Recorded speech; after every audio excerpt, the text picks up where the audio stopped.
I'll take the rich husband. A non-earning ugly wife? Who needs time to think? Divorce it is. I finished work earlier than usual today and headed home. I just wanted to rest my tired body. With that single-minded goal, I headed to the living room. However, what I saw there was beyond my expectations.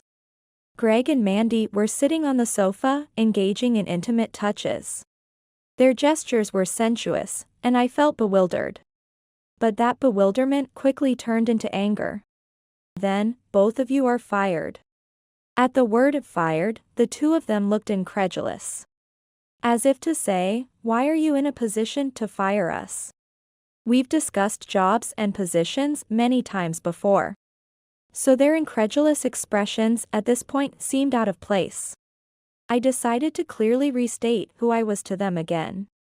My name is Kristen Brown. I'm 35 years old. Although it's not a very large company. I am the president of a company that my father passed down to me. It's a busy job, but it's rewarding. Greg, my husband, had been my support. I met Greg when I was a college student. Influenced by dramas, I had dreamt about college life. I got into the university I wanted, and started living the life I had envisioned. Full of classes and club activities. Even that was fulfilling enough, but then I felt a desire to try things I had never done before. That's when I decided to take up a part-time job. In high school, I wasn't allowed to work part-time. And since I commuted from my parents' home in college, I didn't need to work. But it was a good opportunity to start a new life as a college student. I immediately applied for a job at a restaurant and was hired. There, I met Greg, who was a year ahead of me. I heard it's your first part-time job, but don't be too nervous. There's a lot to learn, but you can take your time. Thank you very much. Greg was kind and reassured me when I was nervous on my first day. Working together, we grew closer. During breaks and on the way home, we would find time to chat. We learned about each other's hobbies, thoughts, and the paths we had walked in life. Finding out that we attended the same university, we clicked even more. From then on, if we saw each other on campus, we would work on assignments or have lunch together. It didn't take long for us to become romantically involved. Greg was just as kind and considerate as when I first met him. I fell even deeper for him after we started dating. I wanted to spend my life with him. It seemed I wasn't the only one who felt that way. When I graduated from university and started working at the company my father ran, Greg talked to me about our future. Hey, once our careers have settled down a bit, shall we get married? I was a bit nervous hearing the word marriage, but my mind was already made up. Yes, of course. I can't believe we're doing this. Seeing my response, Greg showed the brightest smile. It's an expression I'll never forget. 4 years later, we were still together and got married. Greg landed a job at a famous company with a good salary, and I was set to become the president. Our future seemed secure. For years after we got married, I officially took over the company and became the president. Greeting various parties, networking, and managing subordinates. As a president, I had busy days. I'm so tired. As soon as I get home, I collapse on the sofa. Greg gives me a slightly troubled look. Have you been pushing yourself too hard lately? Are you okay? Yeah. I'm fine. I think now is the critical time to work hard, and I think it will settle down soon. If you say so. Greg places a mug on the table. The scent of my favorite herbal tea wafts through the air. You made tea for me? Thank you. No problem. I thought you might be tired. Saying this, he sips from his mug. It's been tough, but I can keep working without breaking down because Greg supports me. However, I never take this life for granted. Just as Greg has supported me, I need to support him. I once again express my gratitude to Greg and continue to work hard at both my job and household duties. We even bought a house and were at the peak of happiness. But this life didn't last long. If I had noticed Greg's discomfort earlier, if I had spoken to him differently, perhaps it wouldn't have ended the way it did. A year after I became president, work had stabilized, and I was able to live a more relaxed life. Then, one day, Greg spoke to me with a serious expression, one I rarely see. I might start having a lot of overtime. Overtime? That sounds tough. So, I might be coming home late often, and it might inconvenience you. So I just wanted to let you know. That's not an inconvenience. I know it's tough, but hang in there. Greg smiled reassuringly at my words. I was tense, wondering what he would say. But if it's just overtime, there's no need to worry too much. Just as Greg has supported me, now it's my turn to support him. A week after Greg's talk, just as he said, he started working late and coming home late. Initially, I often stayed up waiting for him, but as the days went by, his return time became later and later. I also have work, so I can't stay up too late, and even though we live under the same roof, the days we don't see each other's faces have increased.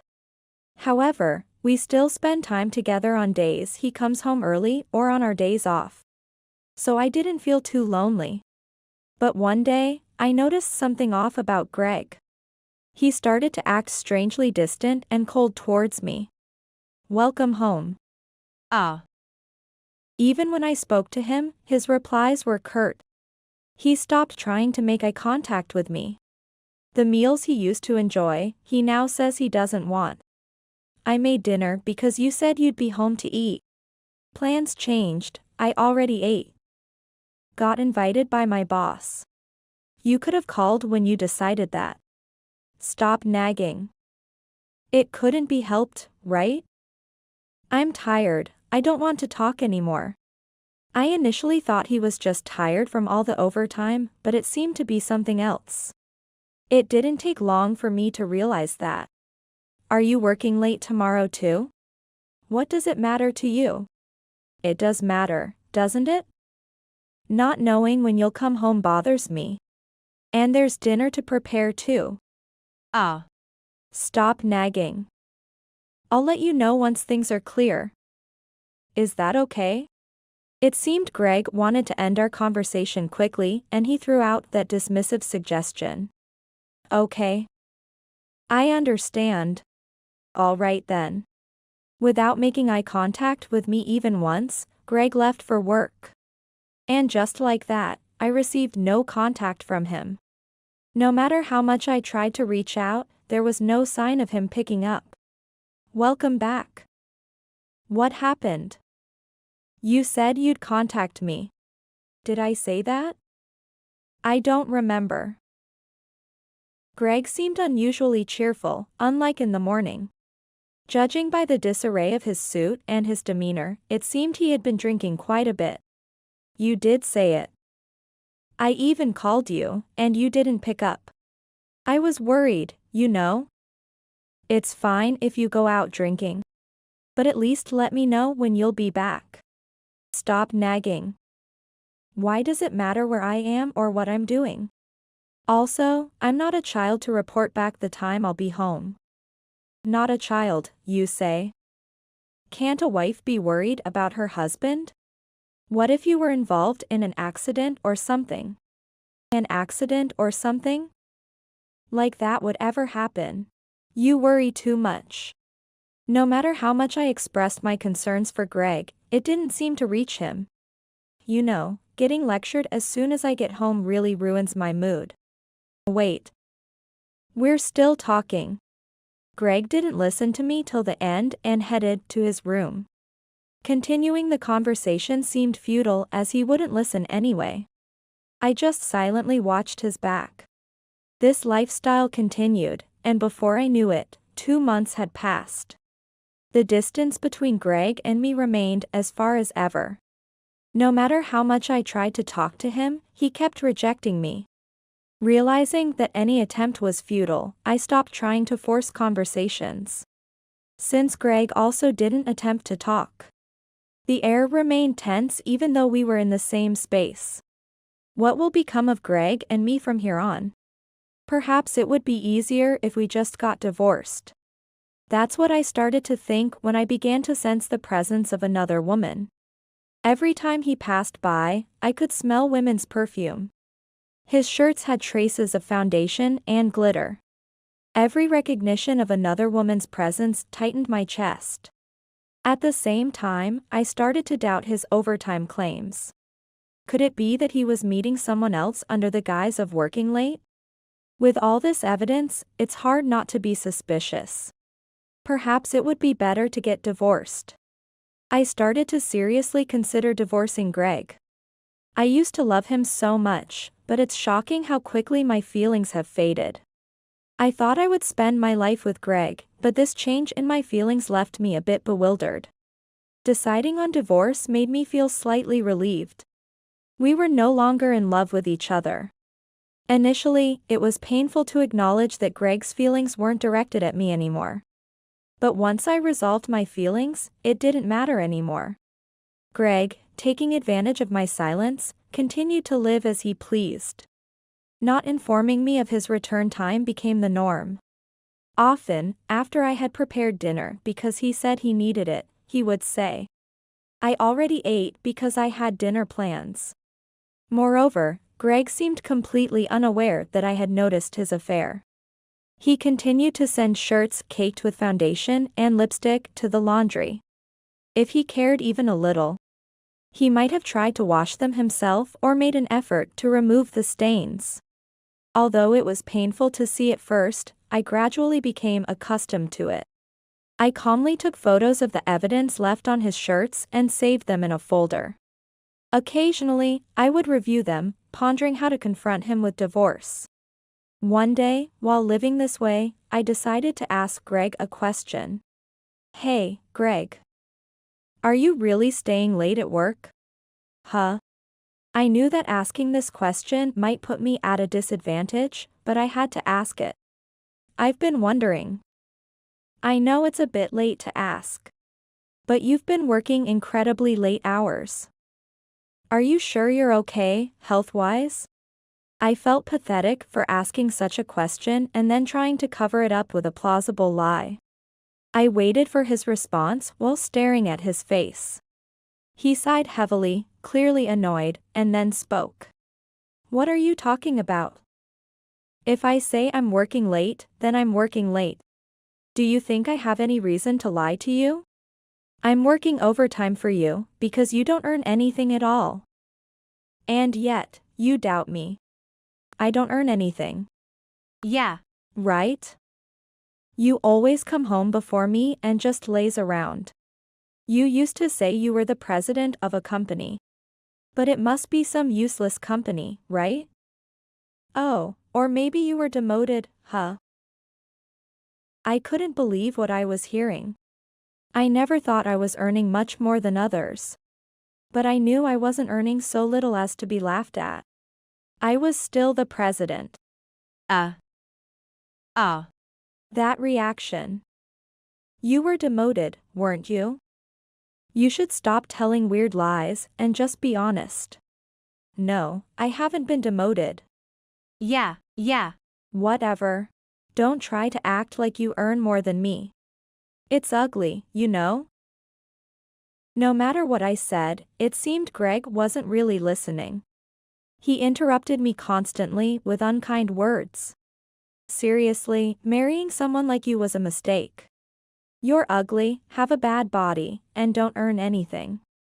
That's not fair." The only time Greg seemed to laugh when he was with me was when he was mocking me. He grinned maliciously and seemed pleased as he continued to insult me. From that point on, Greg's behavior worsened. After that question, he must have realized that I knew about his affair. However, he didn't try to hide it and only flaunted his interactions with other women more provocatively. Coming home smelling of women's perfume became a daily occurrence. The days he didn't come home without contacting or came home after midnight increased noticeably. Naturally, he was never home on weekends. Are you going out again today?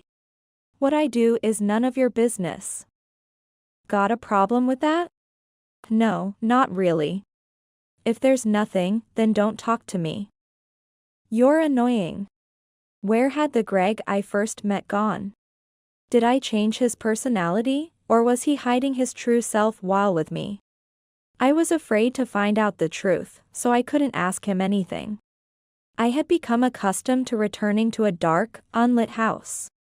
I knew it was sad and lonely, but there was a part of me that refused to admit it. If I acknowledged it, I felt like I might break down. After gathering enough evidence for a divorce and looking for the right moment to bring it up, something convenient happened. It was on a day when there was trouble at work, and I was prepared to work late into the night. It was a significant problem, so I was ready not to come home until after midnight.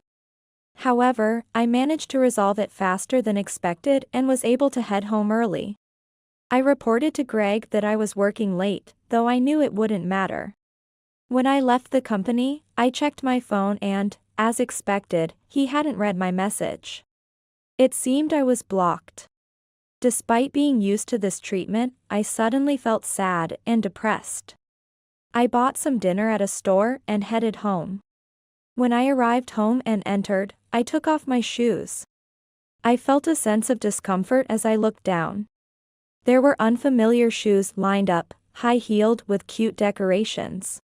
For a moment, my mind went blank, but I quickly realized that Greg's affair partner was in the house. I quietly took off my shoes and tiptoed towards the living room without making a sound. Then, I opened the door. There was Greg and a woman I didn't know. They were sitting on the sofa, being quite intimate. Their touch seemed provocatively intimate, making me want to look away. Hey. What are you doing? Both of them looked up, shocked. What? Why are you here? Wasn't she supposed to be working late? Well, she was supposed to be. It seemed they brought her over thinking I would be late because of my work. They appeared confused, likely because I returned home earlier than they expected. Why are you back already? Didn't I say I might be late today? I did say that, but I only said I might be late, right? I didn't say I would definitely be late. Did you even read the message properly? You really annoy me. Always catching at words. Yes. That's right. Having been accused unfairly, my anger turned into calm. What's her name? Huh? Why should I tell you? If you don't tell me, should I just call you you or hey? It's Mandy Anderson. As I pressed her, Mandy revealed her name. Where did you two meet? At work. Mandy is my colleague. So, the same company. I looked back and forth between the two bewildered faces. What should I do with them now? While I was thinking, Greg suddenly raised his voice. What is this? You've been saying whatever you want. Mandy, agreeing with Greg, chimed in. Exactly. If you hadn't said you were working late, this wouldn't have happened. We would have met somewhere else like we usually do. That's right. Stop saying weird things. From their pathetic earlier demeanor, they switched to attacking me aggressively. Seriously, you barely make any money, right? Pathetic.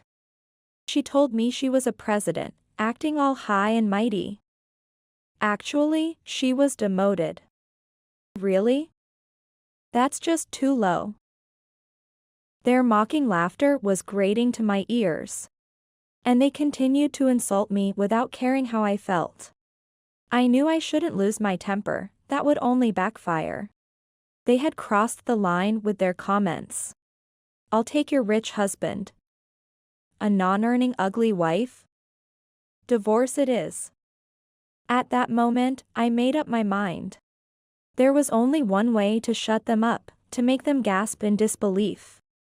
Then, both of you are fired. What? Their eyes widened, lost for words.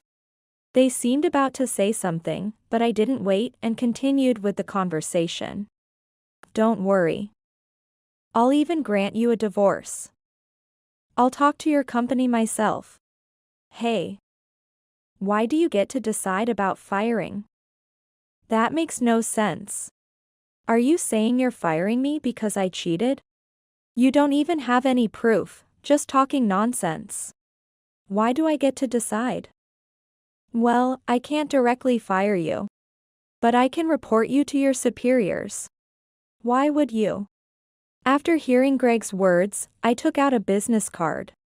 Wait, this company is. You. Were you deceiving us? In reality, the company I preside over is a client of the company where Greg works. I had explained this to Greg several times regarding our jobs and positions. You never believed what I said, did you? By the way, I have evidence of your affair, obtained through a detective agency. You've been having quite a good time at hotels and at this house during work, haven't you? After I became certain of Greg's infidelity and decided on a divorce, I hired a detective agency to obtain decisive evidence and to know the face of the affair partner. Greg and Mandy met daily, and it took only about 2 weeks to secure sufficient evidence. Thanks to the evidence, I knew Mandy's name and that she was Greg's subordinate. But I wanted her to state these basic facts herself. Now that I know what you've been doing during work hours, I can't just not report it to the company, can I? No. Please don't report this to the company. It'll ruin my chances of promotion. Yeah. Just because you don't like us doesn't mean you have to go this far. Do you think I'm reporting this because I don't like you? What you're doing is not appropriate for work, that's why I'm reporting it. Isn't that obvious? As I spoke very calmly, the two of them awkwardly averted their eyes. So, Ms. Anderson, could you leave? I need to discuss the divorce with Greg. But. What? After all that fuss, you still have something to say? You're going to marry him once we're divorced, right? Didn't you say you'd take the rich husband? With a provocative tone, Mandy clenched her lower lip in frustration and left the house. Then, I turned back to Greg. You should also move out soon. Huh? Why do I have to leave? Because I bought this house in my name. Essentially, it's my property. Why should I be the one to leave? Can you explain that? Of course, he couldn't give a reasonable explanation. I silently handed Greg the already prepared divorce papers. Here, sign this. And leave the house within a week. There's no use throwing the forms away, I have spares. This is too sudden. How can you just spring a divorce on me like this? Huh? Weren't you the one who brought up divorce first? Have you forgotten what you said? Are you okay with your memory? Lately, I had rarely raised my voice. So Greg was probably struggling to understand why I was suddenly insisting on a divorce so vehemently. He continued to stare at me silently. However, he seemed to snap back to reality soon after. Interrupting me, he put on a show of defiance. No matter what you say now, I'm not changing my mind about the divorce. Hurry up and sign the divorce papers. Fine. If you're that eager to divorce, I'll do it. I'll leave the house too. Do whatever you want. Greg carelessly signed the document and slammed the divorce papers on the table. Don't come back later saying you want to reconcile, okay? I'm going to remarry Mandy. As if I would want to reconcile. Just make sure you don't come begging to me to take you back, okay? Shut up. Like I'd come crawling back to you. Don't flatter yourself. After being caught cheating and now facing the threat of being fired, He seems surprisingly nonchalant. It seems he thinks my threat to report him to his employer is a bluff. I watched Greg's back as he stomped off to his room, making loud footsteps. Within a week, Greg had packed his bags and left the house. See ya, loser. His last words were so childish that I couldn't help but laugh. I decided not to claim any compensation. I no longer wanted any unnecessary ties with him. Getting a divorce without having to pay compensation was probably the best scenario for Greg. Initially, he was distraught and quickly became furious, but judging by his final reaction, his anger towards me prevailed. After Greg left, I filed the divorce papers and reported Greg and Mandy Anderson's affair to the president of the company they both worked for, including evidence of their indiscretion. The president listened to my account and seemed to understand the situation peculiarly well. What's their reputation like at the company? Well, there have been some issues. Their work attitude isn't great, and I've heard from other employees that their work is sloppy. I was told my ex-husband was reliable at work. Was that not true?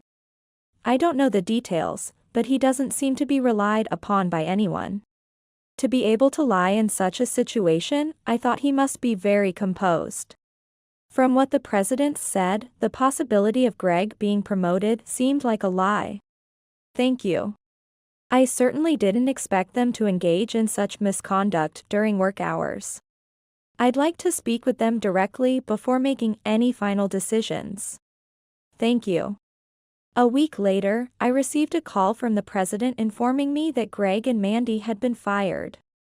I had already mentioned that they were facing dismissal. But there was a slight relief knowing that the evidence and basis for their firing might have seemed weak. This should make them realize their position. However, on the night I received the call from the president, I was relaxing at home when my phone rang. Looking at the screen, I saw Greg's name displayed. Despite his apparent disdain for me, the fact that he would call was surprising.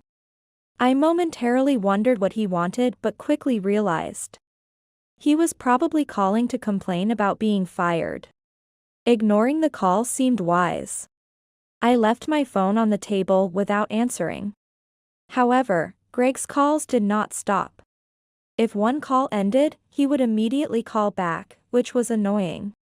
Thinking he might show up at my house if I kept ignoring him, I reluctantly decided to answer. Hello. Hello? How can you sound so relaxed? Right after I answered, I was greeted with Greg's yelling. His voice was so loud that I instinctively pulled the phone away from my ear. What are you angry about? What do you want? You actually reported me to the president? I got called in and got fired. I don't lie. Also, I thought you said you were well regarded at the company. Shut up. What are you going to do about this? Both Mandy and I have lost our jobs. Greg wanted to blame me for losing his job, but this situation was entirely their fault. If they hadn't been involved in an affair, they wouldn't have been fired. Even if I pointed this out, Greg probably wouldn't listen. I continued to listen to him calmly, but he seemed infuriated by my demeanor. Why are you silent? Say something. What kind of words are you expecting from me? Should I offer you a job? Who would work at your company? Apologize to us and pay damages. You caused us to lose our jobs, so pay our living expenses. If you refuse, I'll sue you. Got it? Greg's belief that he was entirely blameless allowed him to make such statements. It was concerning that he thought he was in a position to sue. Does he think just by mentioning lawsuit I will automatically comply with him? I sighed deeply at his unchanging childishness. What are you talking about? Are you serious about suing? What exactly are you accusing me of? Like, you orchestrated my firing. If you think your firing is my fault, you must have a very optimistic brain. Do you think just saying you'll sue is enough? That's very naive. Naive. I don't want to hear that from you. Greg didn't seem to understand what naive even meant. Continuing this conversation seemed pointless. Nothing would get through to him. If you want to talk about lawsuits and compensation, I'm going to hang up now.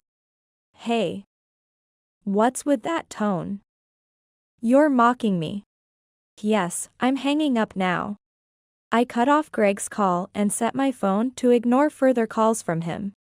I put the now quiet phone on the table and started to nap on the sofa.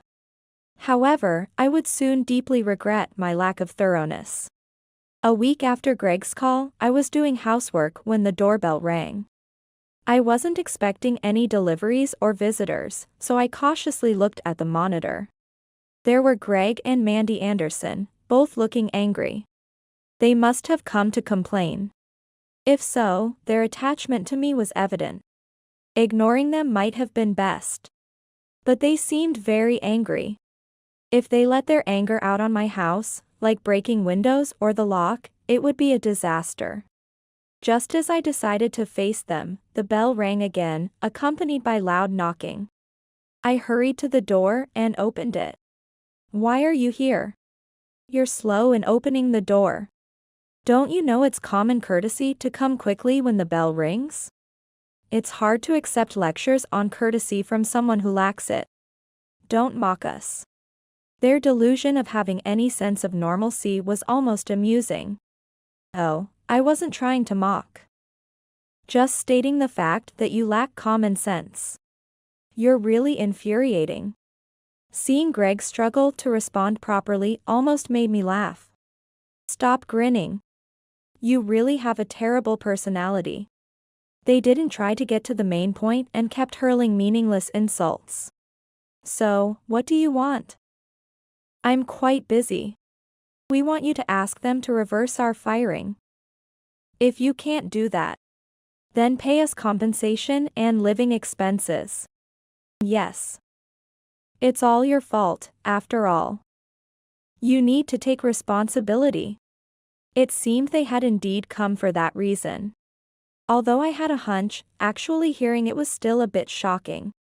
If you hadn't cheated or had just done your jobs properly, you wouldn't have been fired. I've said this so many times. But you started it by going to the president. You betrayed us. Exactly. You're too obsessed. Are you jealous because Greg chose me? Even if you are, it doesn't matter because Greg chose me. I wasn't motivated by jealousy. How long will they keep twisting things to suit themselves? Are you serious about this? Yeah, but anyway, just listen to us and give us the money. Even now, you still think you're not at fault? I might have been the catalyst. But it was the president who ultimately made the decision to fire you. In other words, the president also thought your actions were inappropriate for the company. Do you understand what that means? In my frustration, I raised my voice at them. They looked visibly confused by my words. You're adults, aren't you? What's with the childish demands? It's really shameful. Childish demands. Yes, childish. Did you really think your demands to pay you and reverse the firing would work? Don't make me laugh. At this point, I felt there was no other choice but to use my last resort. If they wouldn't calm down, I would need to seek appropriate advice. Pay me the compensation for the affair. What? Oh, wait. Why should we? Originally, I wasn't planning to take compensation for the affair. But since you're being so persistent and making ridiculous claims, that's different. Pay the compensation properly and make up for what you've done. The word compensation silenced them momentarily, but soon Mandy started to object. Wait. Why should we pay compensation to someone who's divorced? We're no longer related, right? Yeah. How could that even be right? Don't you know? Even after a divorce, you can claim compensation within a certain period, that's just. Now they realized they could be required to pay compensation. But that doesn't mean they'd agree easily. We don't have the money. Look, I'm sorry for everything so far. So, please don't talk about claiming compensation. Yes, we're sorry. We said some terrible things. Look, isn't this enough? So, about the compensation. I had an inkling you two didn't have money. Greg has always been reckless with money. No matter how much you apologize, my mind won't change. And if you think such an apology will suffice, you might want to rethink a few things. They clearly didn't want to pay the compensation because they lacked funds. But that was none of my concern. I would claim as much compensation as possible and make them regret their actions. No matter what you say or do, my decision won't change. You can expect a call from my lawyer, so please leave for today. But. No buts. Now, leave. I pushed them out the door forcibly.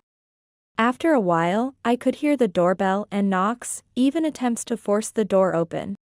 But when I threatened to call the police, the noises stopped. Later, as promised, I contacted a lawyer and claimed compensation from Greg and Mandy. I didn't attend the negotiations myself, but heard about their behavior from my lawyer. They were apparently very reluctant to pay. Eventually, they gave in and reluctantly agreed to make the payments. They shouldn't have bothered coming to my house in the first place. It just reaffirmed how immature Greg was, and I'm glad I divorced him. A year later, the compensation payments began to be deposited. And I knew they were managing somehow. For a while, Greg sent emails wanting to reconcile because things weren't going well with Mandy.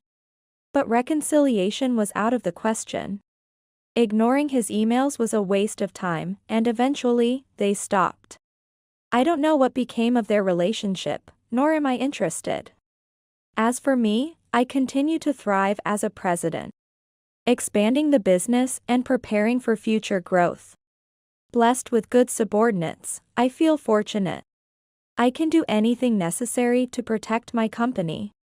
Grateful for the environment that inspires me, I dedicate myself to my work every day.